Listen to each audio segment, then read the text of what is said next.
back to Crossing Cultures. In this episode, we continue our exploration of public transportation. This time we'll be delving into the perspectives of the Dutch, Swiss and Americans. Joining us are our three special guests. Nico, who will be representing the Swiss culture. Hello Silke, thanks for having me. Duke, who will be share the American viewpoints. Howdy, cowboys. And Dan talking about the Dutch perspective. Hey! I'm your host Silke, and together we unravel the fascinating world of public transportation across cultures. Let's get started.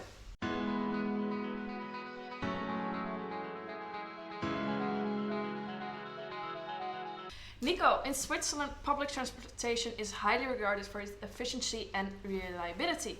However, one challenge is often mentioned, and it's the high prices. Could you shed some light on that?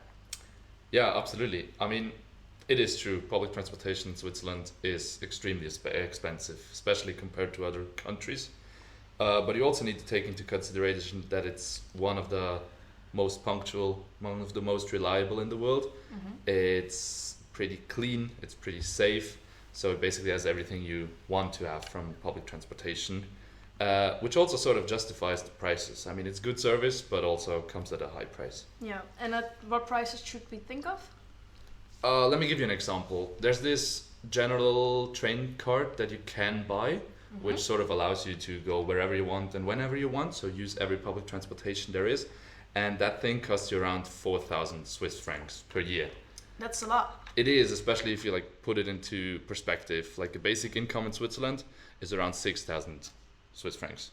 Oh, damn. So it's like 2/3 of a monthly income, which is quite a lot, but still cheaper than a car, I guess. Yeah, but the 4K is on a yearly basis. It is on a yearly basis, yeah. Okay. Thank you, Nico, for sharing the Swiss perspective on pricing. Now, Duke, it's your turn. In America, public transportation is often seen something for the poorer population.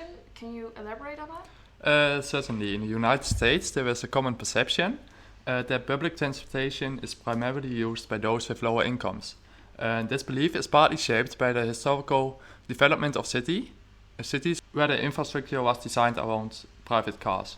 On top of that, the lack of extensive and convenient public transit networks in some areas has contributed to the reliance on personal vehicles. However, it's important to note that this perception is changing as younger generations recognize the benefits of public transportation in terms of sustainability and convenience. Whoa, but does that mean that there are only certain groups of people using public transportation? Yeah, kind of. There are little business people or suburban families using public transportation. But the quality of public transportation differentiates from city to city. For example, New York has a great metro system, and a city like Houston is designed around cars. So yeah, certain groups are using public transportation the most, but it depends on which city you live in. Thank you, Duke, for providing insight in the American viewpoint. God bless the United States of America. Now, turning to the Dutch viewpoint, public transportation in the Netherlands is intertwined with cycling. Dan, could you tell us a bit more about this unique relationship? Yes, certainly. In the Netherlands, cycling is most famous way of transportation, and it goes hand in hand with the country's exceptional public transportation network. Dutch cities like Amsterdam are known for their bike-friendly infrastructure. It's also normal for students to go by bike 5 or maybe 8 kilometers to school. The combination of efficient public transportation and cycling allows for seamless connections and provides a greener and healthier way to get around. How is it with I heard a lot about the recent strikes in the Netherlands. How does it affect people? Yeah, last winter there were a lot of strikes. The trains were all cancelled and nobody get to the work or school by train. So the roads were very busy. So Nico, what does the situation in Switzerland?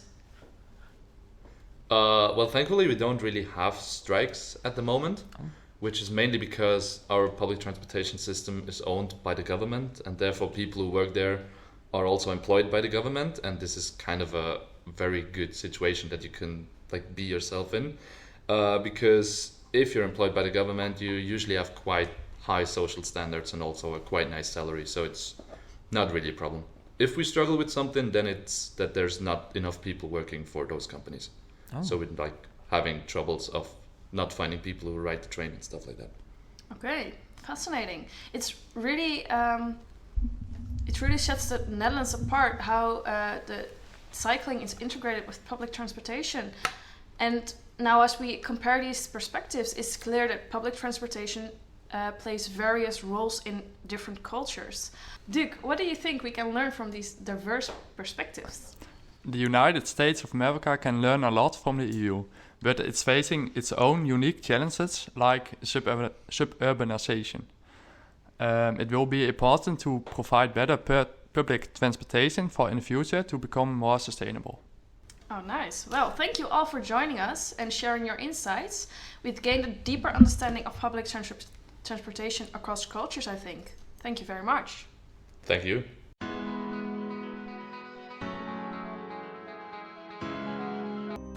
That wraps up today's episode of Crossing Cultures. I hope you enjoyed our exploration of the public transportation in Switzerland, America, and the Netherlands. Join us next time as we delve into another interesting aspect of cultural diversity. Safe travels, everyone! This episode of Crossing Cultures is brought to you by Hans Hasselt. Visit our website at www.crossingcultures.com for more information to catch up on our previous episodes, and don't forget to follow us on social media to stay connected.